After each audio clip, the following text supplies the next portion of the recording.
There were two threads running into this game. From a team perspective, we still had a chance to make the finals. We needed to beat St Kilda, which most people expected we would, but we needed Sydney to beat Fitzroy.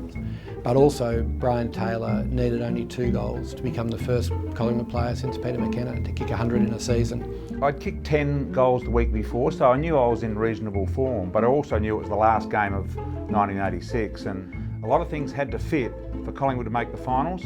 Not much had to fit for me to kick 2 goals on the back of 10 the week before. It's one of those things that people might be aware of, teammates might be aware of, but it's things that just don't tend to get spoken about. I mean, because everyone's about the team thing. What have we got to do to win? I mean, clearly we were going in to have to win to actually hopefully play finals the week after. So there was big stakes for the team. It wasn't as if the team was out of contention, so therefore you might have tried harder to get the ball to BT or something. I had a sneaky little thing in the back of my mind that 2 goals would be nice, and 100 goals for the year would be nice, but I didn't let on to anyone about that meant anything to me at all.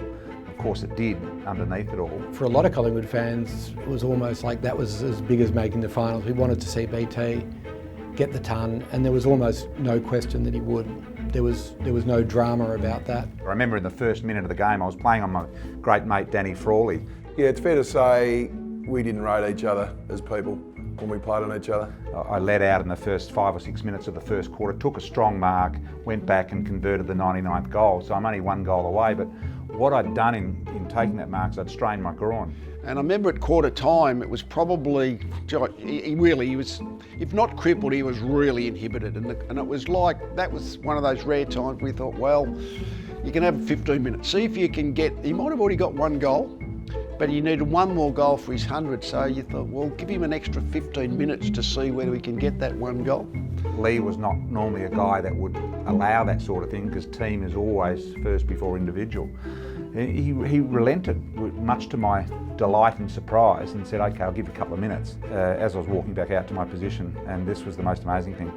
The umpire in control at the time, Peter Cameron, said to me, just stay in front, we know what's wrong with you, we'll look after you if it works out that way. And so I went down full of confidence, even though I couldn't run. The ball had gone down a couple of times and BT couldn't run. I thought, gee, this is going to be a pretty good day. And then Peter Cameron's actually plucked, a bum pluck I think, a free kick from nowhere.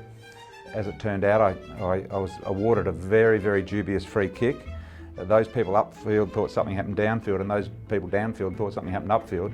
Got the dubious free kick, runners circling like a shark ready to remove me from the ground once I kicked the 100 goals, and of course I kicked it out of bounds on the full. I thought, oh, shit, there goes my opportunity to become the 4th player to achieve that milestone. But a minute or so later, Peter Cameron, the umpire, again, people weren't sure how I got the free kick or why I got the free kick. I was pretty, not overly happy, threw the mouthguard at Peter Cameron. I think it bounced off his head. But I thought I'm still a chance he might be able to kick the ball, but I knew he got he's a beautiful set shot. I wasn't sure whether I could actually make contact, but it was definitely worrying me, and I knew it would be the last opportunity to do it. And they're crowding onto the ground already. Oh, here it comes. The pressure must be quite intense for his 100th goal.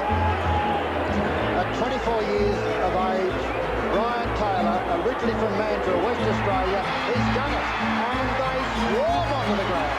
Look out. And it was a great moment. People, as fans were able to do then, they ran onto the ground and mobbed him. And it was terrific, even if he was still hobbling pretty badly at that point. We went on and won as expected, but unfortunately the Roy boys didn't do the right thing by us, and they went down, and we missed out on the finals. At least BT had got his ton. To kick it on me, I know Brian's got a lot of mileage at it, and he's a champion player. I think that's the first thing we need to get out of the road. He was a great player and would have played a lot more footy other than his knees. He had pretty crook knees. But I've seen Peter Cameron a few times. It's fair to say I'm not buying him lunch. He owes me lunch if he watches Peter. And you can just see on the camera, it doesn't quite come up, but I was 5 metres off Brian. And but he kicked 100, so I'll have to wear that. It's good that BT's done it, so from that point of view, yeah, good luck to him. I guess the thing is that we may well look back at that, and again, we didn't know it at the time. We may well look back at that moment, and that would be the last Collingwood player to ever kick 100 goals in a season. We hope not, but the way the modern game is going, that looks more and more likely.